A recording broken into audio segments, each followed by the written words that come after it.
Hello and welcome back to my channel. Today we are doing a wash and detangle routine.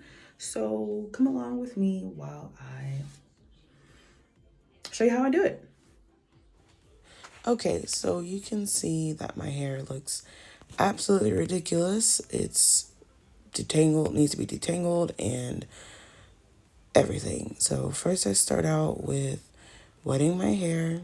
Um, I have low porosity hair, so the water literally just falls off. So I spend a good amount of time making sure that my hair is fully drenched all the way down to the scalp because, yes, it literally will roll off of the top. Like if you see the little water droplets, it's like someone sprayed my hair with oil. It just does not accept water, not hair. Lord help me.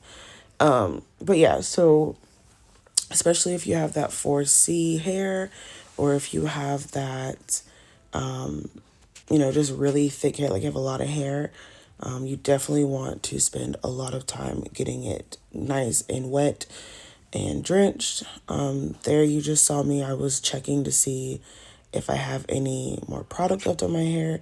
It's very important that you make sure you rinse all the product, as much product, should I say, out of your hair so that you don't have to use as much shampoo.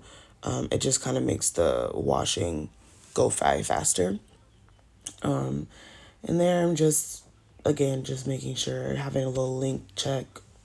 I forget that my hair is this long. But you can still see there's a little bit of product left. Of course, it's not all going to come out with just water.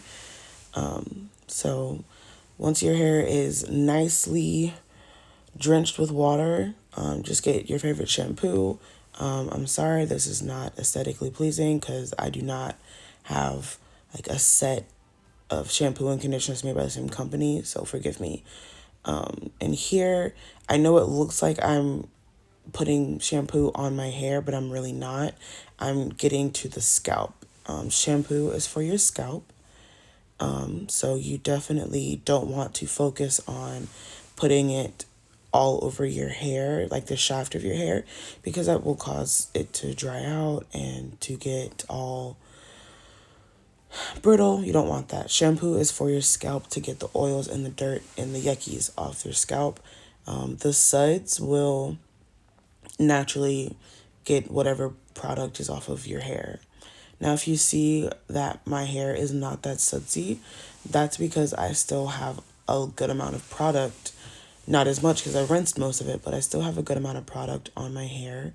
So, you know, you're going to have to repeat, which is fine because that's what you're supposed to do. But yeah, so there you see, I am just using my fingertips. Do not scratch your scalp with your nails. That will cause little micro cuts in your hair and it will cause your hair not to grow as fast. It could cause it to thin out faster. So it's better to just use your very fingertips.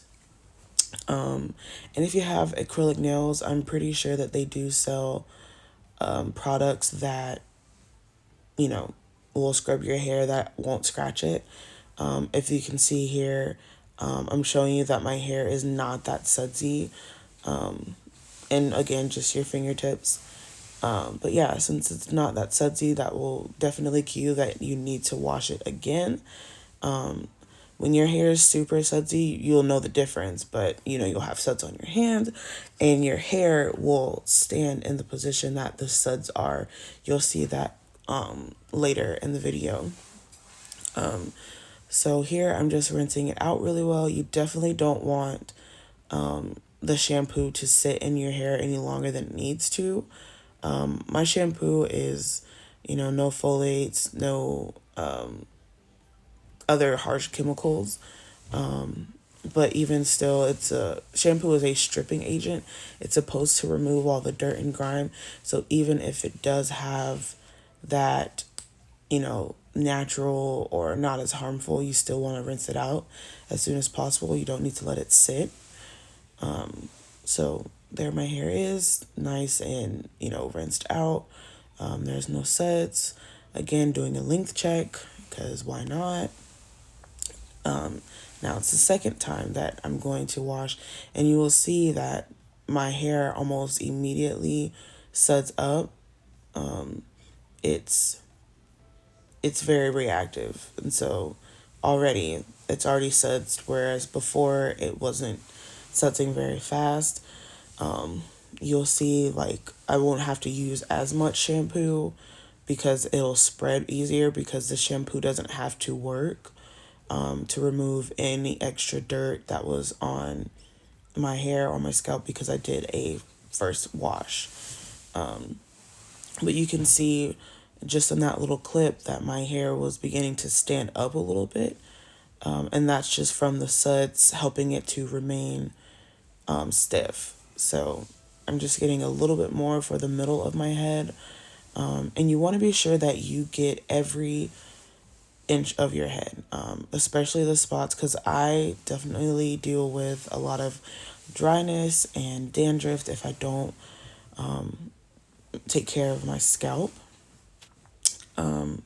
properly. So, I definitely try to feel every part of my hair to make sure that it is wet, and you can see how my hair maintain that shape when I pressed it up, and when I pull it out it doesn't fall because the suds help. And obviously there's a lot more suds on my hands. So once you feel like you have gotten yourself a good scrub down and that there's plenty of suds on your hair, you're just going to rinse it out as best as you can. I mean, honestly, you have to rinse it out fully, but you can see how much more suds is actually coming off from the first time.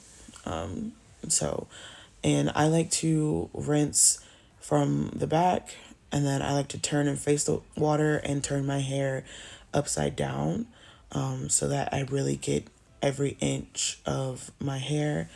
You know, I probably rinse my hair for at least a good 2-3 minutes. Of course, I cut that out because why would you want to watch that for so long when it's very self explanatory? So, yeah, just rinse your hair as best as you can. If you feel any slick parts or any parts that still feel a little bit sudsy, make sure you run your fingers through it. And having a good wet base for conditioner is also very well too. It helps better with a good slick with the detangling process. And, so that's just me doing that right now, making sure that everything is out. Y'all, please do not come for me with my facial expressions. Okay, that's all I'm going to say about that. And, yeah, so there it is. You can see that there are no more suds. It's nice and clean. Now, for the way that I condition my hair, it's much easier for me this way. I always split it into 4 separate pieces, 2 pieces in the back and 2 in the front. I just find that it helps. And I had this huge knot. I know it looks like I'm yanking my hair out. That's because I am. And it just would not come out. And I was like, I'm not going to repart my hair just to detangle. So I don't suggest doing that. But that was just a lazy girl in me. But I swear I did not have a bald spot or anything like that. So, yeah, so that's what I was doing, just trying to detangle and pull out that one tangle that just would not let me be great. But that's neither here nor there. So again, just 4 separate parts. It makes it easier to detangle the hair and to condition the hair and make sure that it's all, and that most of the tangles are out. And then also, I like to do this because it helps me to, how can I say this? Usually I do a protective style, like a twist out, or maybe I have to do my hair specifically for like some style that I need or an event that I'm going to or something. So just having those parts already there does make it easier to go through and part my hair. But then ultimately, while I'm in the shower, it helps keep my hair still detangled. I forgot to tell you what you would need in this video. So really, you just need a detangling tool, which I'll show you in a minute. Your favorite shampoo, your favorite conditioner, obviously. And I used 4 hair ties. Now, if you have shorter hair than me, then this method may not exactly be the easiest or the best, but there's that. So there's my 4 sections. Obviously, the parts are not perfect. They don't need to be perfect, because as long as all of the hair gets detangled, that's what matters. So the conditioner that I'm using is from Walmart. It's their new natural hair care product line that they're carrying. It smells really, really good. In this clip, it's going to look like I did not put anything on my hair. That's because this conditioner goes on very clear, which I don't mind, but it just looks like I'm not putting a lot. So when it comes to conditioning your hair, conditioner is for the hair. You do not need to put conditioner on your scalp. That's just not what that's for. You put conditioner on the hair. You want to put on enough to where it feels slick, and it feels like when you move your finger through your hair that each hair strand has conditioner on it. You want to get as close to your roots as possible, but you don't necessarily have to slather it onto your scalp. So yeah, that's a tip. This hairbrush my husband got for me for Christmas one year. And he actually ended up getting me 3 because they were on sale, and I thank God he did, because I use so many of them. And so so that's my easy detangling brush. It's the best. It's the bomb. I love it. You can get that at your local hair store, or you can actually just buy it offline. I will see if I can link it down below. But yeah, so as you can see, I started from the bottom and worked my way up closer to my roots. And can I just say, can you see how much longer my hair got just from simply detangling that one half section? Like, I'm not even all the way to my roots before my hair started to appear longer. And then it also looks fuller. It also looks more, like just a little more tamed and managed. Not to say that my hair is unruly or anything, but it's amazing what detangling your hair could be. And I'm giving you the full time that it took me to detangle, each section of my hair. So it's definitely not a process that you want to skip out on. I remember one time I was like, oh, I'm not going to detangle my hair. I'll detangle it when I get out of the shower. It took me hours, okay, to do a simple hairstyle because my hair was not detangled. Take your time and detangle your hair, okay? Now, in this next part, I am braiding it. I used to twist it, but now because my hair is so long, I just go ahead and braid it. I pull a little tension on the roots just so that it has a little bit of a stretch.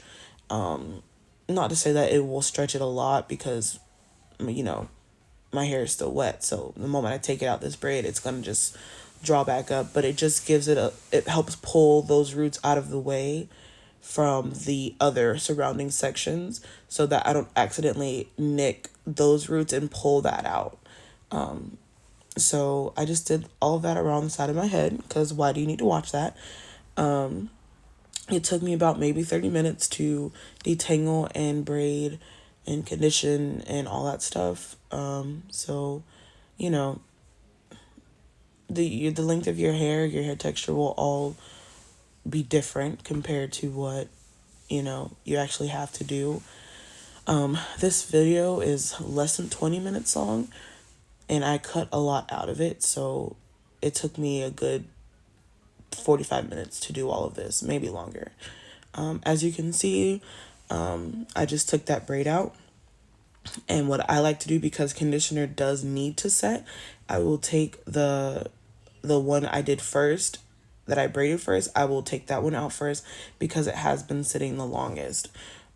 So some people like to continue with their shower to let their hair sit and soak, but this is YouTube, so I'm not going to do that.